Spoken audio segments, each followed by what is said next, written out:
Amados, queria pedir que você abrisse a palavra de Deus em Levíticos capítulo 6, do versículo 8 ao 13, amém?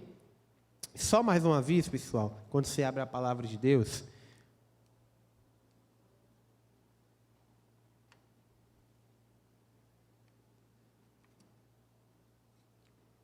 não vou dar esse aviso não. Levíticos 6, do versículo 8 ao 13, amém? Todos acharam? Para quem não sabe, Levíticos, ele é o terceiro livro da Bíblia, tá? Faz parte do Pentateuco. Eu quero falar com os irmãos hoje, meus amados, sobre uma vida mais compromissada com o Evangelho, certo? Nós vivemos dias hoje que, infelizmente, graças a Deus, a igreja do Senhor tem crescido. Graças a Deus, a igreja do Senhor tem sido relevante. No entanto, eu percebo que alguns cristãos, alguns evangélicos, católicos, sei lá, mas alguns cristãos têm vivido na tangente do evangelho. Têm vivido na beira do rio que sai do altar, em vez de estar mergulhado no altar do Senhor. E o desejo do Senhor, irmãos, para nós não é uma igreja tangencial. Mas o desejo do Senhor para nós é uma igreja profunda, é uma igreja viva e relevante nos nossos dias. Então, em Levíticos, capítulo 6, do versículo 8 ao 13, vai estar falando assim: o Senhor disse a Moisés: dê este mandamento a Arão e os seus filhos. Este é a regulamentação acerca do holocausto. Ele terá que ficar queimando até de manhã sobre as brasas do altar, onde o fogo terá que ser mantido aceso. O sacerdote vestirá suas roupas de linho e os calções de linho por baixo.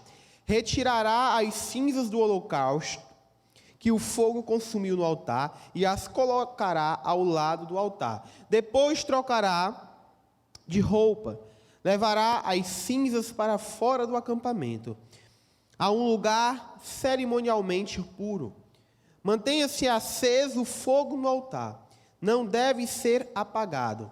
Toda manhã o sacerdote acrescentará lenha, arrumará o holocausto sobre o fogo e queimará sobre ele a gordura das ofertas de comunhão.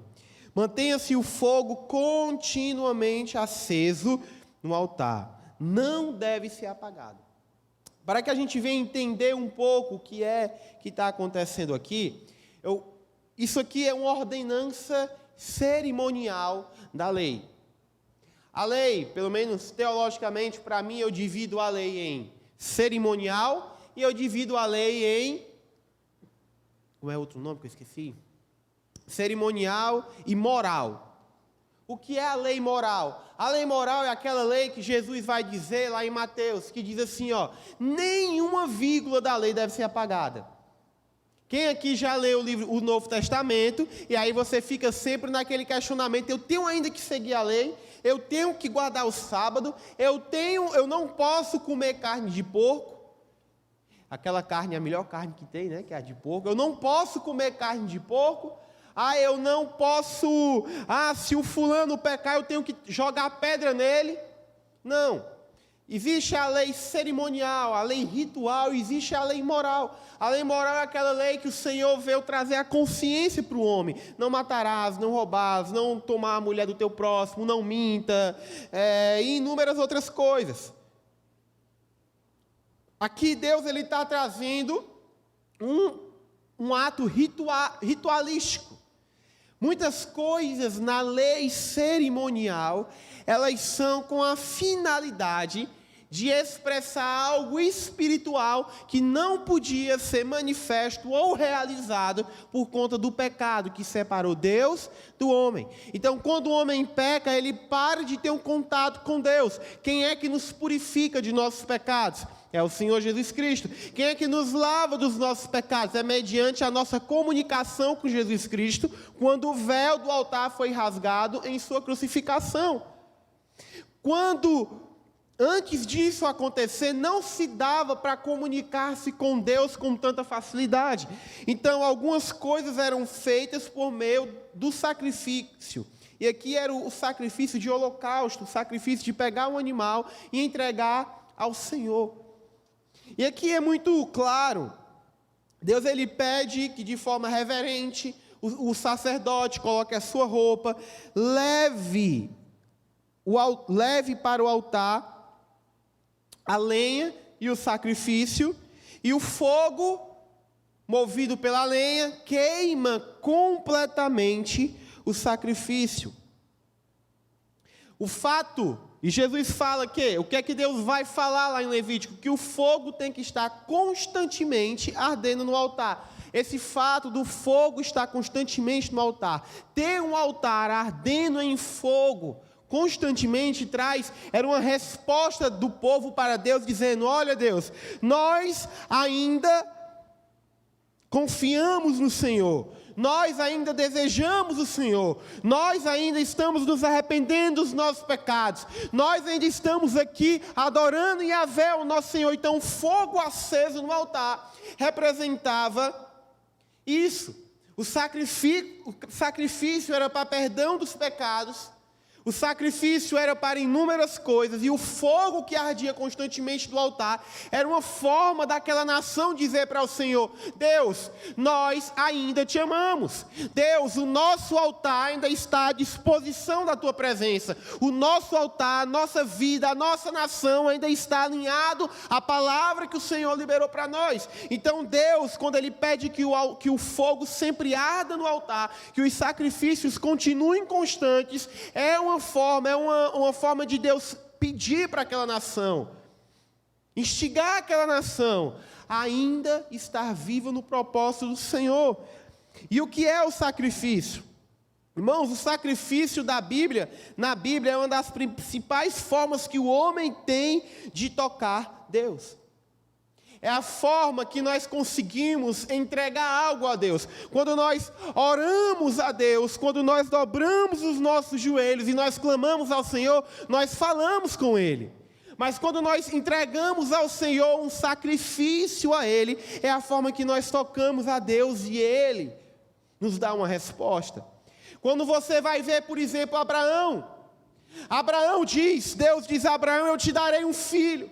E esse é o filho da promessa. O que é que Deus disse para Abraão? Abraão, me devolve o filho, me dá o filho para mim. Não bastou somente Abraão dizer: ah, Deus, eu te consagro o meu filho. Isso não foi suficiente para Deus. Ah, Deus, me consagra o teu filho. Abraão, me consagra o teu filho. Isso não foi suficiente para Deus. Deus disse: beleza, você quer o meu filho? Pois me dê ele como sacrifício.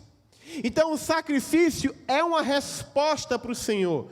É como, por exemplo, nós oramos muitas vezes: ah, Deus, abençoa as minhas finanças. Ah, Deus, o meu dinheiro é teu. Ah, Deus, tudo que eu tenho, tudo que eu sou pertence ao Senhor. Mas a gente não dá 10% de dízimo e ainda procura na internet doutrina que diz que dizimar não precisa. Ah, Deus, tudo que eu tenho é teu, tudo que eu tenho é do Senhor. Mas nós negociamos várias coisas na nossa vida e não entregamos a Deus. Ah, Deus, tudo que eu tenho, tudo que eu sou, a minha vida pertence a Ti. Mas a gente não consegue, muitas vezes, chegar na hora do culto para adorar a Deus, por inúmeros fatores. E a gente está sempre pedindo, mas nós não estamos manifestando. O amor, ele é manifesto. O amor, ele não é somente falado, ele é manifesto. Quando eu digo que amo a minha esposa, eu não amo ela dizendo: oh, eu te amo. Irmão, se eu digo que amo a minha esposa e eu não manifesto um amor por ela, eu sou mentiroso. O que adianta eu dizer que sou uma pessoa organizada e a minha casa é bagunçada? Então, tudo requer uma manifestação, e o sacrifício é isso. mesmo no Novo Testamento, no período da graça, ainda continua vivo o sacrifício. Lá em Hebreus capítulo 13, no versículo 15, o autor de Hebreus vai dizer: por meio de Jesus, portanto, ofereçamos continuamente a Deus um sacrifício de louvor, que é fruto de lábios que confessam o seu nome. Então Deus ainda, mesmo depois da cruz, Ele diz: vocês não vão mais sacrificar um altar como foi lá em Levíticos, vocês vão sacrificar um altar agora diário, a mim. Então ainda é necessário que nós manifestemos diariamente um sacrifício agradável ao Senhor. Na verdade, o que Deus pediu em Levíticos era algo desses dias. O que Deus pediu em Levíticos era feito com animais, porque o homem ainda não tinha uma vida para entregar a Deus. O que era feito com animais, porque ainda não era possível a nossa vida acessar o coração de Deus. Então tinha que ser feito com animais. O sacrifício é quando abrimos mão de algo ou de alguma coisa que nos custe. E quando isso é feito, ele vai em tributo ao Senhor. Sabe, irmãos, sacrifício não é abrir mão do proibido. Não é somente abrir mão do proibido. É abrir mão do que é permitido. Sabe? Não tem, eu sempre toco nisso. Beijar na boca é pecado no namoro? Todo adolescente tem essa dúvida. Beijar na boca é pecado, irmãos? Não posso te dar uma base bíblica dizendo que beijar na boca é pecado. Mas um sexo começa com um beijo na boca. Uma pessoa cai numa cama a partir de um beijo na boca. Se você consegue resistir ou não, é entre você e Deus. Aí as pessoas ficam, não é? Às vezes, meus amados, é preciso abrir mão de uma coisa que te leva, te faz pensar, te introduz num ambiente de pecado, pelo Senhor. Não existe uma doutrina que diga, a pessoa pode ter a doutrina que for, não tem nada na Bíblia que diga que esse tipo de intimidade, um beijo é um pecado, entre um namorado e uma namorada. No entanto, às vezes, você abrindo mão do permitido, você abrindo mão daquilo que talvez você pode fazer, e esse é o problema dos crentes, a gente está procurando a linha do limite, até onde eu posso ir, até onde está tudo bem. Às vezes eu fico vendo nessas perguntas para esse pessoal famoso, aí o pessoal pergunta, fazer tal coisa com o marido é pecado? Fazer tal coisa com o namorado é pecado? Dormir com o namorado na cama é pecado? Não sei o quê. Irmãos, as pessoas estão procurando um limite. Agrade ao Senhor naquilo que o teu coração corresponde, e você vai encontrar o teu sacrifício. Nós temos que ter uma vida sacrificial ao Senhor. E isso é o que o Senhor estava pedindo para o povo em Levítico, e é isso que Ele continua pedindo a nós. Uma vida sacrificial em Deus. Mas agora eu quero trazer para os irmãos um questionamento, que foi o que motivou, de certa forma, essa mensagem. Irmãos, eu sou uma pessoa que, quem me conhece, eu amo churrasco. Eu e o Aristide, a gente passa o dia compartilhando vídeo de gente assando carne no Instagram. Se você abrir meu Instagram, você vai ver carne sendo assada. É um monte de carne sendo assada em uns vídeos aleatórios de um povo cortando umas coisas, sabe? Que eu não sei o que é aquilo. Mas você vai ver carne sendo assada e coisa árabe de carro e o rasbula. Só quem é da internet sabe quem é o rasbula. Mas você vai ver lá, eu amo carne. E um dos desafios no meu início de vida de churrasqueiro era acender o fogo. Eu me lembro de uma vez lá em casa que a gente foi fazer um churrasco, eu e meu pai. E eu me lembro que uma vez a gente foi fazer um churrasco lá em casa. Aí meu pai tentou de tudo, irmão, para fazer esse fogo acender. Que a gente botava o carvão, aí bota papel higiênico com óleo. Aí ele jogou óleo diesel de carro lá. e palpicou óleo diesel na carne, irmão, mas sem exagero. Foi a melhor carne que eu já comi na minha vida. E eu me lembro que o churrasco era o desafio. Por que o churrasco era o desafio? É porque o desafio era acender o fogo. E eu sempre me perguntava, dizia até para o Aristide, eu me lembro que uma vez o Aristide foi fazer um churrasco, irmão, parecia assim que o Aristide estava que ele era Beyoncé no show, sabe? Só a fumaça zona assim no meio dele, ele com a cara enfiada na churrasqueira. O olho dele é vermelho, né? Irmãos, era um desafio fazer um fogo. Aí uma vez, eu estava na casa do meu sogro, e aí ele foi acender o fogão a lenha, para acender lá a churrasqueira. E aí eu comecei a observar como que ele fazia para acender o fogo. Ele pegava uma certa madeira, cortava em lenha mesmo, e colocava no fogo e misturava com carvão. E diferente do que muitas vezes eu fiz, e de que os meus sábios amigos que entendiam de tudo também faziam, né? O fogo, a gente tentava acender o carvão, e não a lenha. Ah, mas tem um acendedor, irmãos, aqueles acendedores, nada, é a mesma coisa. Ali é só uma coisa inflamável. Mas eu comecei a observar meu sogro, ele acendia aquela fogueira com gasolina, botava ali um saco, alguma coisa, aí ele vinha com a lenha e colocava a lenha no fogareiro. E aí o que acontecia? Enquanto a lenha queimava, porque quem não sabe, a lenha, ela é consumida pelo fogo e ela demora para se apagar. Você botar um plástico, um papel misturado com gasolina, irmãos, você nunca faça essa experiência, né? Mas eu já fiz. Pega gasolina e joga no fogo. O que acontece? Mas o que acontece depois? Ele apaga, ele baixa. E se você não jogar mais gasolina, sabe o que acontece? Ele apaga. Então, você mistura o carvão com a lenha. E aí, o tempo que a lenha está sendo consumida pelo fogo, o carvão vai virando brasa. E sustenta o fogo e a quentura. Aí eu pensei, rapaz, o segredo é a lenha. Se você for ver nessas casas americanas, eu ficava vendo, por que esse povo corta lenha? Porque eles não acendem o carvão, né? Porque no tempo de ignorância. Mas aí a lenha, ela é usada para sustentar o fogo, para acender o fogo, para atiçar o fogo por mais tempo, e o carvão sustenta o fogo. Vocês entenderam aí a sistemática, né? Então, enquanto eu estava, e eu aqui nas minhas reflexões, eu pensei, quando Deus fala lá em Levíticos, que você tem que colocar todo dia a lenha do altar, aí eu me perguntei, por que Deus não mandou o pobre do levita botar carvão em vez de lenha?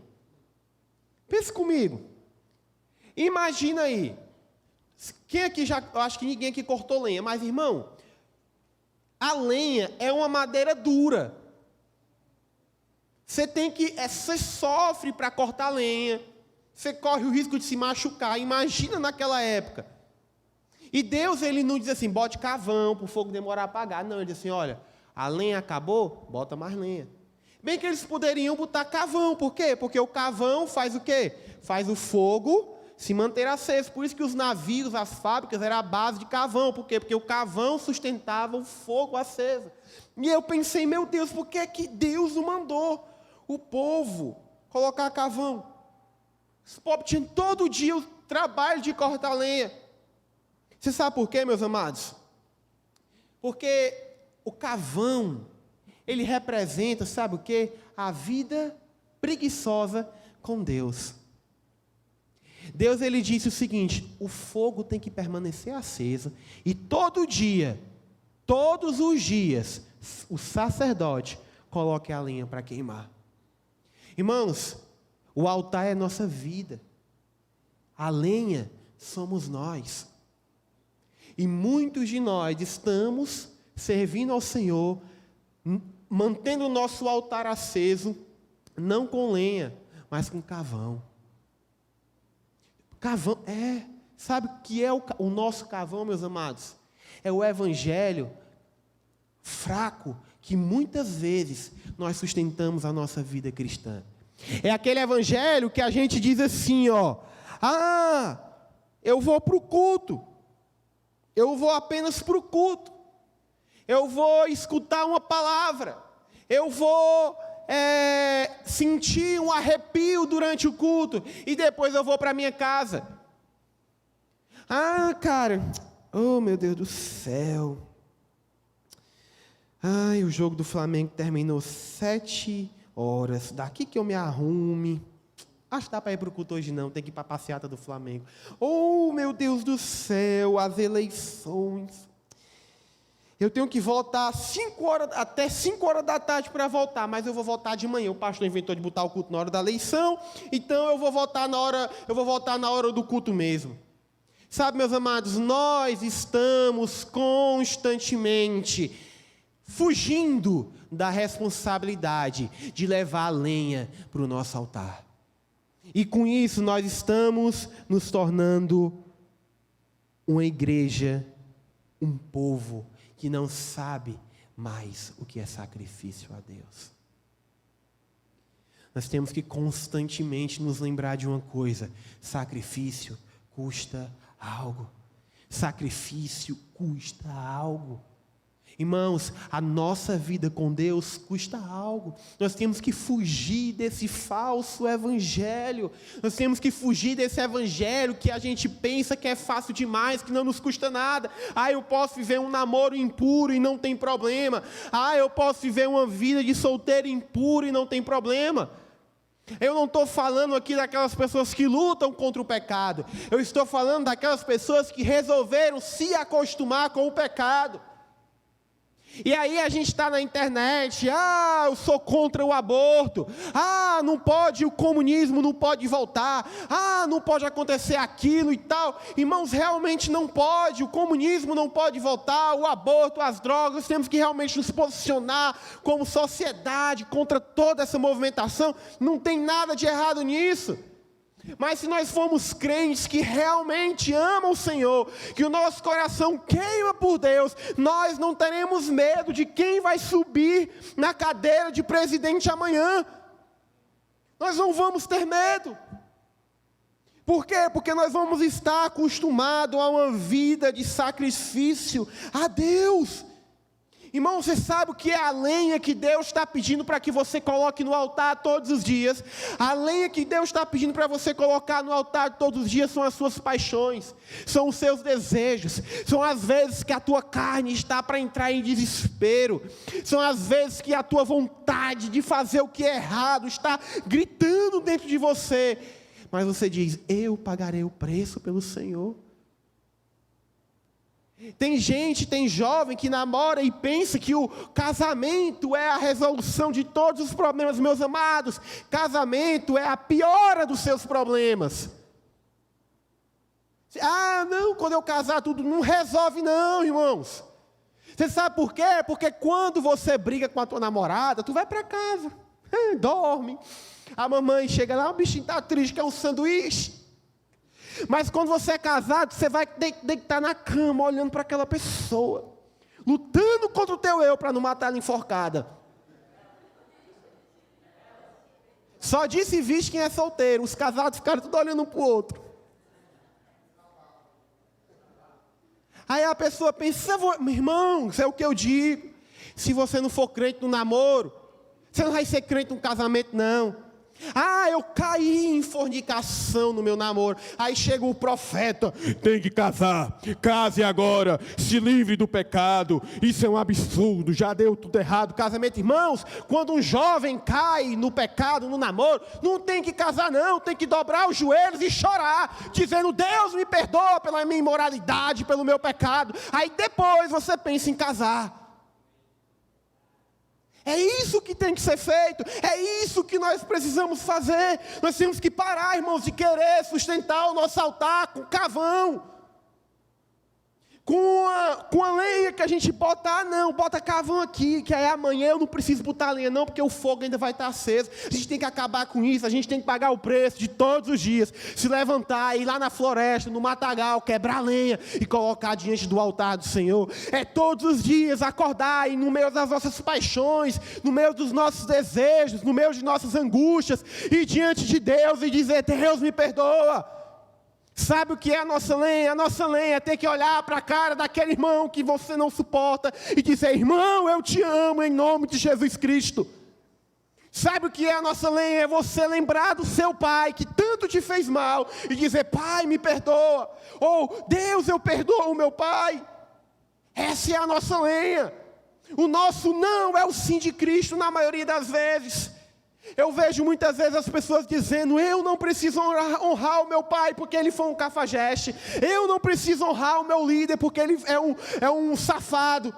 Irmãos, a cobrança de honra não é para quem está errando. A cobrança de honra é para quem é submetido à liderança. Deus, ele não disse: honra o pai que é bom. Ama não, ele disse honra, né? Honra o pai que é bom, não, ele não disse isso não. Ele disse: honra o teu pai e a tua mãe, para que herdem os teus dias na terra. Obedeça a sua liderança, o seu pastor. Ah, mas meu pastor está errado. Irmão, obedeça. Não é obedeça, honre. Honre, que aí Deus vai tratar com ele. Mas não, irmãos, nós estamos sempre procurando o caminho mais fácil. E como lá em Hebreus diz, nós temos que continuamente, todos os dias, levar diante do Senhor o nosso sacrifício diário. A lenha, ela incendeia o fogo. O carvão, ele não incendeia o fogo, ele só mantém. Sabe o que é o teu carvão? O teu carvão é vir para um culto, se arrepiar, chorar e voltar para casa, esquecer tudo que eu falei, tudo que foi cantado aqui. O teu carvão é depender de uma experiência para poder servir a Deus. O teu carvão é precisar chorar para poder se lembrar de ler a Bíblia. Esse é o teu carvão. Mas Deus está esperando, sabe o que, irmãos? Uma geração. Deus está esperando uma geração, irmãos, que vai amar a Deus de uma forma tão intensa, que vai pagar o preço todos os dias. Nós clamamos por avivamento no Brasil. Deus vai fazer um avivamento, irmão. Se nós não andarmos na linha, vai vir filho, vai vir neto, enquanto não vier uma geração que se santifique, que ore ao Senhor, que pague um preço por ele, e não acontece avivamento. Não adianta. Lá em Apocalipse, capítulo 7, versículo 19 ao 17, diz assim: depois olhei, diante de mim estava uma grande multidão, que ninguém podia contar, de todas as nações, tribos, povos, línguas, de pé diante do trono do Cordeiro, com vestes brancas, segurando palmas, e clamavam em alta voz: a salvação pertence ao nosso Deus, que se assenta no trono do Cordeiro. Todos os anjos estavam de pé ao redor do trono, os anciões dos 4 seres viventes. Eles se prostravam com o rosto em terra diante do trono e adoravam a Deus, dizendo: amém, louvor e glória, sabedoria, ação de graças, honra, poder e força sejam ao nosso Deus para todo sempre, amém. Então um dos anciões me perguntou: quem são estes que estão vestidos de branco e de onde vieram? Respondi: Senhor, tu sabes. E ele disse: estes são os que vieram da grande tribulação e lavaram as suas vestes e as branquearam no sangue do Cordeiro. Por isso eles estão diante do trono de Deus e os servem dia e noite em seu santuário. E aquele que está sentado no trono estenderá sobre eles o seu tabernáculo. Nunca mais terão fome, nunca mais terão sede, não cairá sobre eles o sol e nenhum calor abrasador, pois o Cordeiro que está no centro do trono será o seu pastor. Ele os guiará às fontes de água viva, e Deus enxugará dos seus olhos toda lágrima. Eu não sei se você crê que a igreja vai passar pela grande tribulação ou não. Não é esse o ponto que eu estou dizendo aqui, que eles estão dizendo. Quem a Bíblia está dizendo? Quem é aqueles? Eles estão dizendo aqueles que vieram da grande tribulação. Mas nós estamos procurando um evangelho que vai dizer para você: uhul, você é um vencedor, eu posso ouvir aqui um brado de vitória. Nós estamos procurando um evangelho que as pessoas não te deixam mais sofrer. Nós estamos procurando um evangelho que, quando nós dizemos existe pessoas no sertão, existe pessoas na África que estão morrendo de fome, que estão precisando de Jesus, as pessoas dizem: vixe, Deus me livre. Nós estamos vivendo um evangelho que as pessoas dizem: Deus me livre de ser pastor, é sofrimento demais. Isso não é evangelho, amados. Sempre vai nos custar algo. Bote isso na sua cabeça. Se servir a Deus não está sendo fácil demais, irmãos, esse negócio, não, Deus perdoa, irmão, Deus perdoa, amém. Mas esse evangelho Nutella, facilidade, vai estar tudo certo, e do seu, irmãos, isso não existe. Isso não existe. O evangelho de Cristo é um sacrifício constante de paixões, emoções, desejos, vontades. Ah, meu Deus, eu sou um desgraçado porque eu sinto vontade de violar a minha namorada. Não, você é ser humano, você é um homem, homem tem essa vontade mesmo. Um homem sente desejo mesmo. É assim mesmo, irmãos. Agora, nojento e podre é aqueles que, tô nem aí, vou com cara e a coragem aqui, seja o que Deus quiser, e não vou nem ficar com peso na consciência. O verdadeiro homem é aquele, sabe aquela palavra? Coragem não é ausência de medo, é quando você enfrenta o medo. Irmão, santidade não é ausência de desejo, de vontade, não. Santidade é o não. É o não. É o não à vontade, é o não ao desejo. Isso é santidade. Na Argentina, um grande homem conta a história de jovens que clamavam por um avivamento. Eles clamavam por um avivamento na Argentina e aquele homem estava meio que mentoreando eles. E ele conta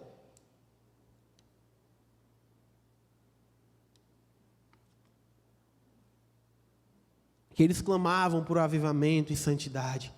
E diz que em uma de suas reuniões, um daqueles jovens, ele colocou a cara na parede e ele chorava tanto. Ele chorava tanto, irmãos, que a parede ficou manchada de suas lágrimas. Quando foi a última vez que o teu coração, a tua vida arrancou um choro angustiante por Jesus? Quando foi as últimas vezes que no teu devocional tu abriu a Bíblia, dobrou os joelhos e chorou a Deus de forma tão intensa que você soluçou? Sabe, amados, os sacrifícios que agradam a Deus, Salmo 51:17, são um espírito quebrantado, um coração quebrantado e contrito. Ó Deus, não desprezarás. Nós achamos que sacrifício é o tamanho de nossas roupas. Nós achamos que sacrifício é a beleza de nossos templos. Irmão, sacrifício ao Senhor é um coração rasgado diante dEle. Sacrifício ao Senhor, irmãos, não é fazer somente tudo certo. Sacrifício ao Senhor é chorar aos pés de Deus. Moisés, ele disse, Senhor, eu quero te ver. E Deus disse, Moisés, você só vai ver minhas costas, porque se você me ver, você morre. Sabe o que é que a gente aprende aqui? Que para ver Deus, nós precisamos morrer. E esse é o problema, amados. A gente está muito vivo. A gente está muito vivo. A nossa faculdade está muito viva. O nosso relacionamento está muito vivo. O nosso emprego está muito vivo. Os nossos sonhos estão muito vivos. As nossas vontades estão muito vivas. A gente precisa morrer pelo Senhor. Se nós queremos ver Deus, nós precisamos morrer. Às vezes eu me pego pensando, sabe? Eu penso que, será que quando Deus disse que muitos são chamados e poucos são escolhidos, será que Ele estava dizendo para nós que só vai entrar no céu, só vai ver Ele, que só vai entrar no seu reino, aqueles que verdadeiramente têm uma vida no altar? Aqueles que verdadeiramente estão pagando um preço, aqueles que verdadeiramente estão escutando a voz do Senhor. Nós estamos vivos demais, irmãos. Existe um relacionamento, sabe? Existia um relacionamento mortal entre Deus e a humanidade. Que era que por conta do pecado, Deus queria ver o homem queria ver Deus. Mas para que isso acontecesse, era preciso o homem morrer. Porque ele não suportava. Porque o homem não suporta a glória de Deus. Queria chamar só o Júnior. Pode ser, Júnior? Nada contra os meninos, tá? Porque eu quero só o Júnior. A gente cantar uma música, já estou concluindo. Mas esse é o problema. Nós estamos tão vivos. Mata o teu namoro, cara. Pedro, sabe... Namoro, muitas vezes impuro, não é que o namoro é do diabo, às vezes é o que o diabo está tentando destruir uma coisa boa. Por que eu bato tanto nessa tecla? Sabe por que eu bato tanto nessa tecla? Porque eu sei que essa é a realidade de vocês. Eu tenho 14 anos, Pedro, ele é tão bonito. Meu Deus do céu. Ele é forte, ele joga Ele joga futebol, ele joga vôlei, ele joga basquete. Todas as meninas da escola querem ele. E ele me quer, Pedro, tu acredita? Ele é tipo o Renato.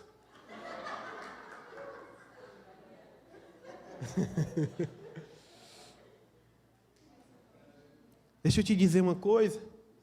Se tu disser não para ele, Deus manda um muito melhor do que ele para a tua vida. Eu dou graças a Deus por todas as biscates que Deus orou, que a minha mãe orou para sair da minha vida. Porque eu encontrei a minha esposa.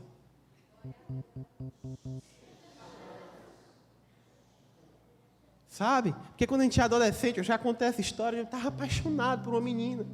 E o povo dizendo, Pedro, está dando errado as coisas, sai do meio, está todo mundo querendo me destruir. A minha mãe fez uma semana de jejum para eu esquecer a abençoada.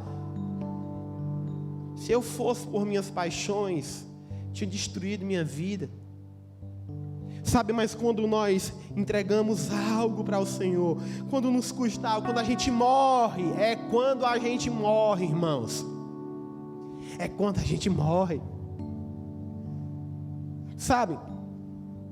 Eu vou contar, eu não gosto muito de contar coisas da minha vida, assim, particular, mas...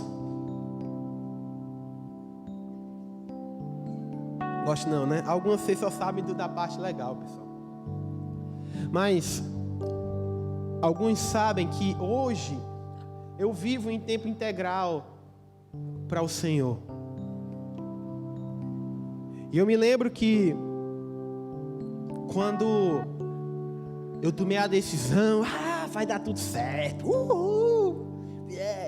vamos lá, saí do emprego, eu e a Milena, nós servimos ao Senhor, Aí, irmãos,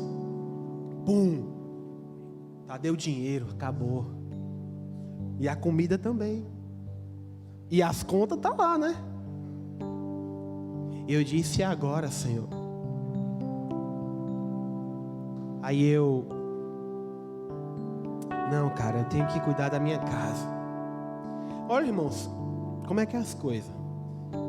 Eu disse, Deus, não acho que não vai dar. Eu liguei pro meu pai, desculpa, não dá, eu tenho que cuidar da minha casa, tá apertado aqui.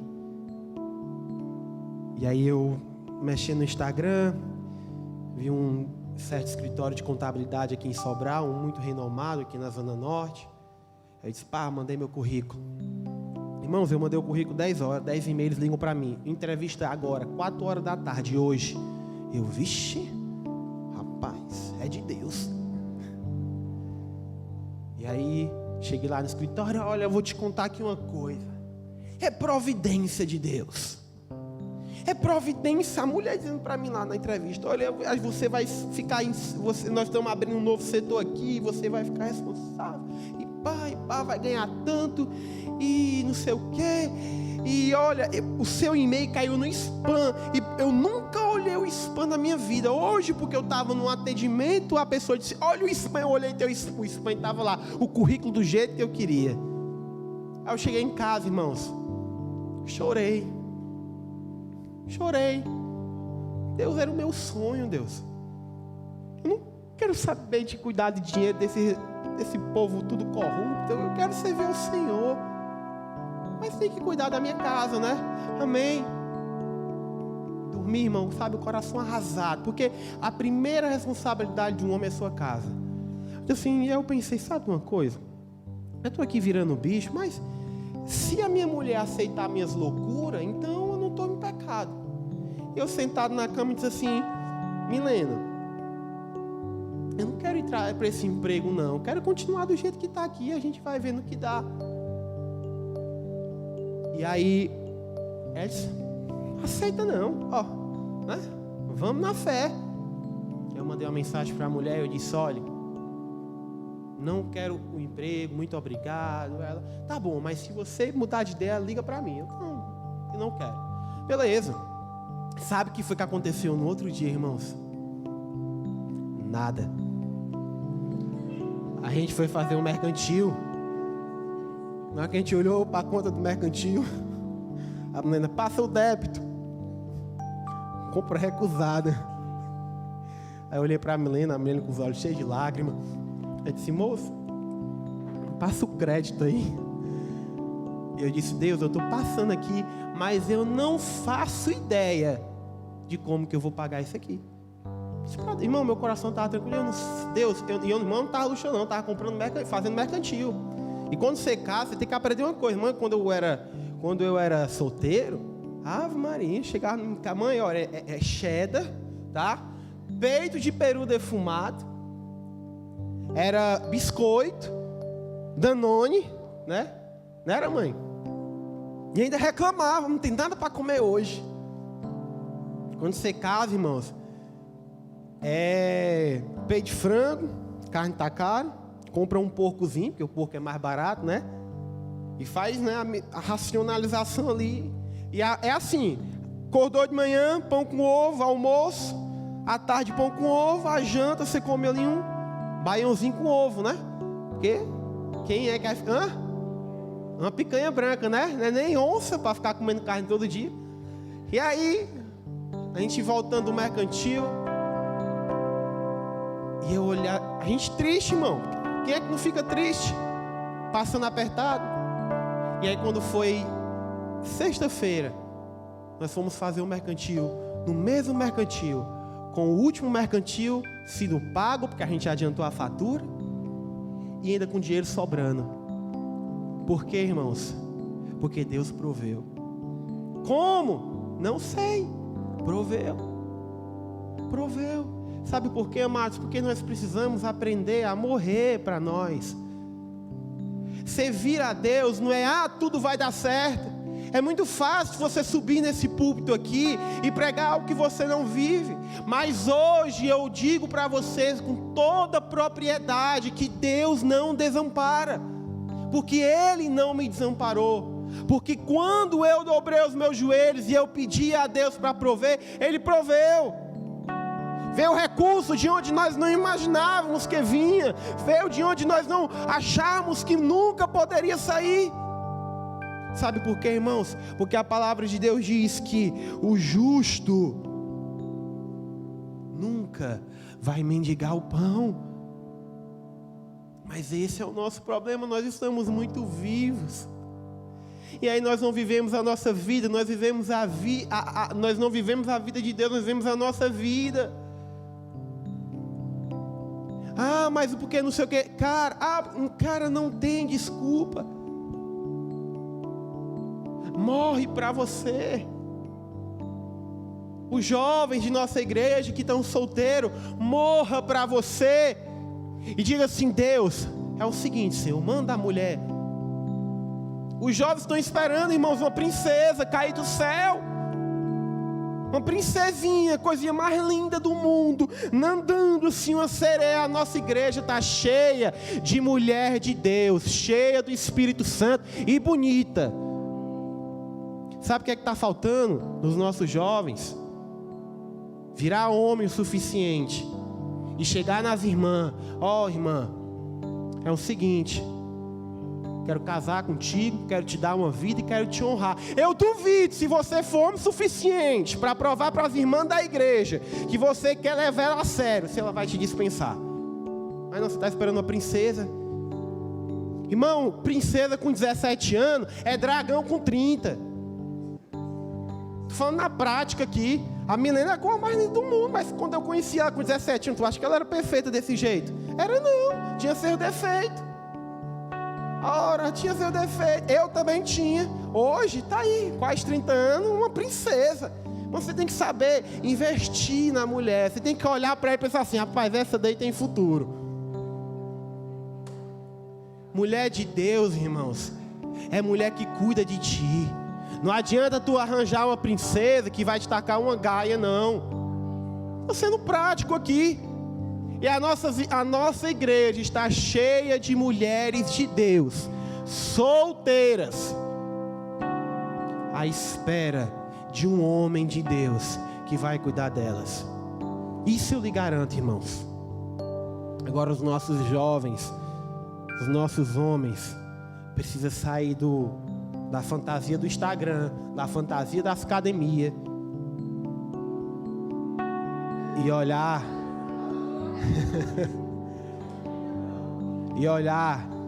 para a realidade da igreja. Ah, eu tenho que namorar com mulher feia? Não é que eu estou dizendo, não, irmãos.